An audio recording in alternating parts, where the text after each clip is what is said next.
Shutter Island.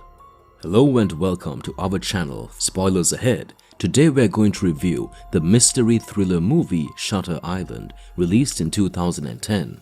At the start of the film, US Marshals Teddy Daniels, played by Leonardo DiCaprio, and Chuck Aule, portrayed by Mark Ruffalo, are on a ferry in the gloomy waters of Boston Harbor, going to Shutter Island, where a federal asylum for the criminally insane is located. They are traveling to the island because a female patient named Rachel disappeared the previous day. During their talk, it was discovered that Teddy's wife died in an apartment explosion several years ago. When they arrive at the island, the ferry captain warns them that a major storm is on its way. Teddy and Chuck encounter the deputy warden, who leads them into the psychiatric ward grounds. There are towering walls that provide the impression of a jail, as well as electric wire around the perimeter. It holds the most dangerous cases, and the marshals are instructed not to go there alone without Dr. Aule, played by Ben Kingsley, escorting them. They encounter Dr. Aule, who gives them an overview of the facility and psychiatry. Teddy is still suffering from a splitting headache from the boat ride, so the doctor gives him some water and aspirin. He says that a patient, Rachel, fled the night before, but that it's impossible because she seemed to have simply disappeared through the walls. Teddy explains that he needs the staff personnel documents. They go to the patient living areas and question the staff about Rachel's departure. During the session, it was discovered that she had a staff physician, Dr. Shaheen, who handled the meeting. When Teddy questions where he is, Dr. Aule claims that he just left on the boat that morning for a long-planned vacation. There are intermixed dream sequences, flashbacks about Teddy's period as a soldier in World War II, and Teddy frequently has inner dialogues with himself in which his dead wife speaks to him and gives him guidance. In the following scene, Teddy becomes enraged when they explain that they've consulted the board of directors who have declined to provide the personal records of the staff. The storm had slammed the island the next day, and it was evident that the ferry would not come. Teddy and Chuck conduct a number of interviews with the patients. In one interview, a woman requests a drink of water from Chuck, and after he departs, she steals Teddy's notepad, writes something hurriedly, and hands it back to him. Teddy claims that Lattice, a maintenance worker at the apartment where they resided, was the arsonist who started the fire that murdered his wife. He was admitted to the local psychiatric hospital. When Teddy investigated into it, he discovered that there was no paperwork for Lattice, and he felt that there was a larger plot at work. In the following scene, Teddy becomes unwell with a migraine after they briefly quarrel about the investigation. The following day is somewhat chaotic because the backup generators failed. All of the patient's cell doors were opened. All of the personnel and officers round up any roaming patients. Teddy and Chuck take advantage of the situation by going up to the C building. Chuck slips behind and the patient approaches and chokes Teddy from behind. Teddy flees and beats the snot out of him. Teddy travels around and comes across a row of chambers where a prisoner is sitting alone. Teddy recognizes it is George Noyce.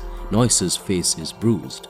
He then informs him that Lattice is no longer in C building but has been transferred to the lighthouse, where he will undergo a lobotomy. He claims that the lighthouse is where they conduct most of their tests on troublemakers. Teddy and Chuck depart, and Chuck claims to have found Lattice's file, but Teddy refuses to look at it since he's determined to get to the lighthouse. They arrive at the coastal cliffs. Finally, Teddy decides to go by himself. Teddy comes close to the lighthouse but discovers that the tide has shut the lighthouse off from the island. He gives up and returns to Chuck, but he finds Chuck at the bottom of the cliff. Teddy, startled, climbs down the cliff, but he doesn't find Chuck. He notices a cave. When he arrives there, he encounters a woman carrying a knife. They start conversing, and she explains her name is Rachel, played by Patricia Clarkson, but she was a doctor at the institution who learned too much, so they confined her and made up a narrative about her killing her children. She claims that the government is testing a lot of new medications on the patients in order to create extraordinary spies or troops who don't experience pain. She then threatens Teddy that he will not be allowed to go. They'll make up a narrative about him becoming insane. She also wonders if Chuck is indeed a marshal. Teddy is on his way to confront Dr. Aule. Dr. Aule is curious about Teddy's whereabouts. Teddy informs the doctor that he will be leaving and inquires whether the doctor has seen Chuck, his colleague. Dr. Aule claims he arrived on the island alone without a partner. Teddy notices that they are already putting their plan into action by insisting on the absence of Chuck. He decides to burn down Dr. Aule's car in order to create a distraction and sneak down to the lighthouse. He dashes out of there in order to reach the lighthouse. He fishes over to it, sneaks up behind a guard, overwhelms him, and steals his rifle. He rushes up the lighthouse's stairway to the top, inspecting each room but discovering no operating theaters for surgical experiments. He reaches the top and discovers Dr. Aule sitting behind a desk. The doctor informs him that there are no bullets in the rifle and inquires as to whether he killed the security officer below. Teddy declines. Teddy notices his weapon on the doctor's desk. Dr. Aule informs Teddy that he has been a patient at the hospital for the past 2 years. Teddy does not believe him and claims to be a US Marshal. According to the doctor, he was one, but after his breakdown 2 years ago, he was sent here. When his children were killed, he collapsed. Dr. Aule informs him that he has been one of their most dangerous patients. The last few days had been a massive role-playing effort to get him to finally realize the truth. He summons Dr. Shaheen and the door opens to reveal Chuck. He is a psychiatrist who agreed to play along with Teddy's fiction while keeping an eye on him. Dr. Aule informs Teddy that his real name is Ladis and demonstrates to him on a chalkboard that his real identity and Ladis's are an anagram. Teddy created the new identity of Teddy Daniels to distance himself from his real name. Teddy takes his gun from the table and shoots Dr. Aule, but his gun is a toy gun that they gave him when they started the roleplay. Ultimately, we see a prequel in which Teddy or Ladis returns to his cottage after a week of catching bad guys in Oklahoma. His wife is behaving oddly. When he asks where the kids are, she says they are at her school and points to the lake. Frightened, there is a shot. Teddy looks down, realizing that he has just shot his wife. She died while laying there. Teddy now realizes that he must either accept his truth or continue to deny it.